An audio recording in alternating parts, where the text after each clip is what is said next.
Good morning. This video is especially dedicated to those who are kind of going through a little bit of a valley. Perhaps you feel like, where are God's answers? I'm not seeing him move. Of course, I would urge you, to be more attentive to the little things, because God has a way of showing himself to just say, hey, I hear you, I'm listening, but my time has not yet full come. Perhaps it is seeming that God's not listening, his answers are slow in coming. This is dedicated to you.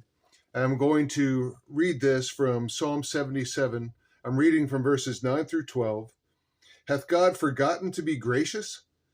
Hath he in anger shut up his tender mercies? But then I said, this is my infirmity, but I will remember the years of the right hand of the Most High. I will remember the works of the Lord. Surely I will remember thy wonders of old. I will meditate also of all thy work and talk of all thy doings. Amen. So you can see the solution that is coming through the psalmist here, and that is, I'm going to remember what the Lord has done. Is this living in the past? It's not living in the past, but it's showing that God's faithfulness in the past is going to be the way he deals with us. He will still be faithful in the future.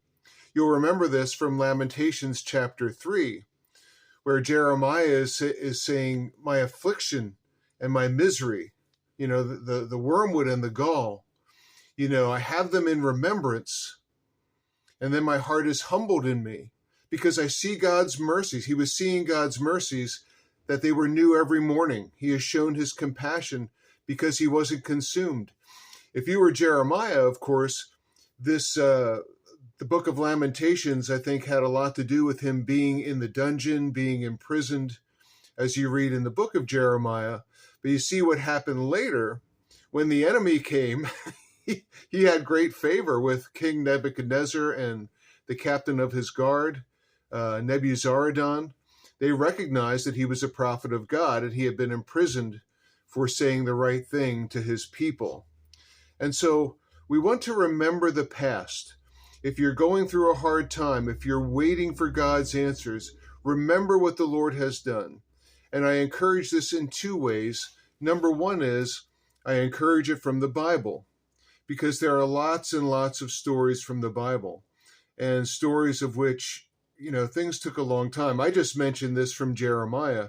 Jeremiah was prophesying, at least by the mention of the kings and their reign and stuff, some 40 years, a long time before the words of his prophecies came to pass. And it was a long time. I mean, his people hated him for these bad prophecies, negative prophecies, good in the sense that they were from God, bad, they didn't like what he was saying. But that's a long time to wait. And we need that kind of patience and to remember what the Lord has done in the Bible, but also in our own lives and how he has pulled us through. Sometimes I look back, I have a little journal that I keep. It's kind of a day-to-day thing, listing the Lord's mercies so that I will be thankful and acknowledge him. And it's also become a journal of things that happen, so I can keep track of time. I don't remember the exact day. I think most people would forget.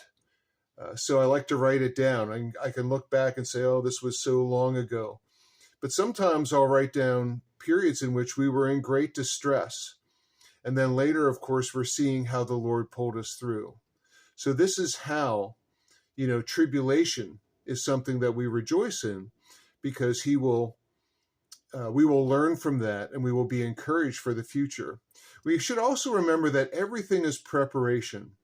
Everything God is doing, or let's say allowing, is for our preparation for the future.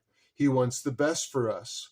I mean, a father will teach his children. He's helping us to grow up, to accept responsibility, but I hope most of all to trust in him, to know that the God that delivered us at one time will deliver us again, but it will be in the way he chooses and in his time.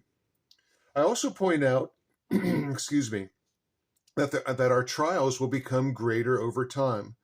In the same way that, perhaps you're 5 years old, your parents weren't putting a lot of responsibility upon you, but by the time you're 15, hopefully you have a lot more responsibility.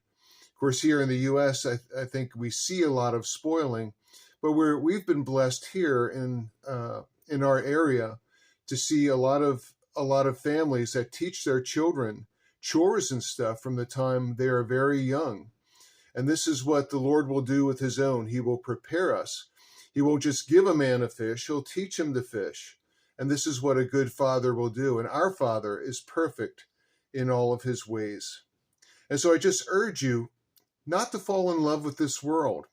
When you're looking at the trials, when you're looking at the afflictions, just remember that this world is not our home, and we are not supposed to love this world. How we deal with these things will often mean self-denial, but this is all for our good. Our Father does know best. So please encourage yourself in the works of the Lord, for surely he will show himself for your cause again in his own due time. May God bless you today.